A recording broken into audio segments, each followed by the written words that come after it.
आज ही Doubtnut app download करें। Doubtnut पर होगा अब आपके सभी मैथ्स, केमिस्ट्री, फिजिक्स और बायोलॉजी डाउट्स का सफाया। बस अपने क्वेश्चन की फोटो खींचो, उसे क्रॉप करो और तुरंत वीडियो सोल्यूशन पाओ। Download now. यहाँ पर हमसे पूछा गया है कि खाना निगलते समय, स्वॉलो करते समय अचानक से अगर कफिंग होने लगी, खांसी आने लगी, तो इनमें से किस स्ट्रक्चर की इम्प्रॉपर मूवमेंट की वजह से ये हो सकता है। तो यहाँ पर सबसे पहले हम कुछ स्ट्रक्चर्स जो हमारे गले के रीजन में और थॉरेक्स के रीजन में प्रेजेंट होते हैं उनको देख लेते हैं।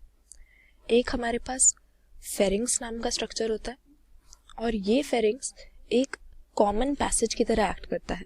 कॉमन पैसेज किन दो चीज़ों के लिए? फेरिंग्स हमारे खाने के लिए जब हम खाना स्वॉलो कर रहे हैं, और हवा के लिए जब हम इंस्पिरेशन कर रहे हैं। इन दोनों चीज़ों के लिए कॉमन पैसेज होता है।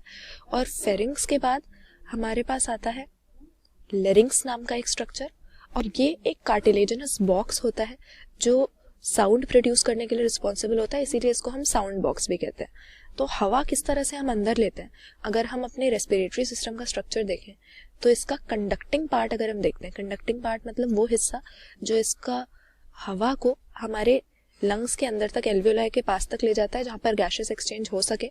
तो सबसे पहले शुरुआत कहाँ से होती है?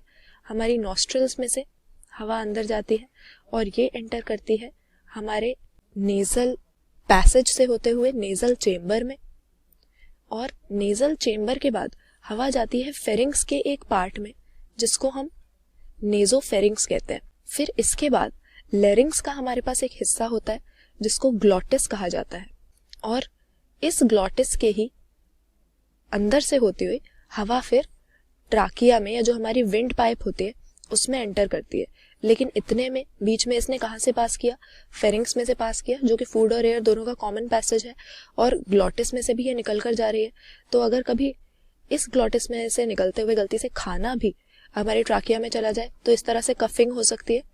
तो इसी के लिए ये जो ग्लॉटिस है, इसको कवर करने के लिए हमारे पास एपिग्लॉटिस नाम का एक स्ट्रक्चर होता है। तो जब हम खाना स्वॉलो कर रहे होते हैं तो उस समय पर हम कह सकते हैं कि एक थिन इलास्टिक कार्टिलेजिनस फ्लैप, कैसा इसका स्ट्रक्चर हमें होगा? पतला सा होगा, ये इलास्टिक होगा और कार्टिलेज का बना हुआ होगा। ऐसा एक फ्लैप ग्लॉटिस को कवर कर लेता है।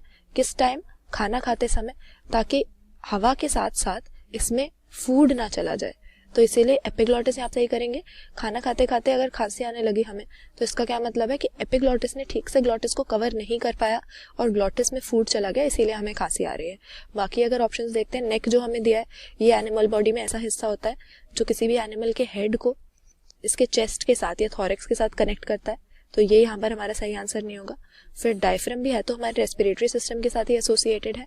हमारे लंग्स के नीचे मिलने वाली ये एक डोम शेप्ड मसल होती है जिसकी कॉन्ट्रैक्शन और रिलैक्सेशन से हम ब्रीदिंग कर पाते हैं। और टंग, हमारे माउथ में हमें एक स्ट्रक्चर मिलता है जो एक थिक मस्कुलर स्ट्रक्चर है, जो कि खाने के साथ सलाइवा को मिक्स करने में और खाने को स्वॉलो करने में हमारी हेल्प करता है। लेकिन जहाँ तक स्वॉलोइंग की बात हो रही है, तो उस समय पर ग्लॉटिस को कवर करने वाला thin elastic cartilaginous flap epiglottis कहलाता है, जो कि स्वॉलोइंग के टाइम पे इसको कवर करके रखेगा ताकि इसमें खाना ना जाए। और अगर इसकी मूवमेंट इम्प्रॉपर हो गई, ये कवर नहीं कर पाया, तो खाना हमारे ट्राकिया में, विंड पाइप में जा सकता है, जिसकी वजह से हम चोक हो सकते हैं और बहुत डिस्कम्फर्ट हो सकता है। तो ऑप्शन डी यहाँ पर सही आंसर मार्क करेंगे। क्लास 6 से 12 से लेके नीट, IIT, JEE मेंस और एडवांस के लेवल तक 10 मिलियन से ज्यादा स्टूडेंट्स का भरोसा।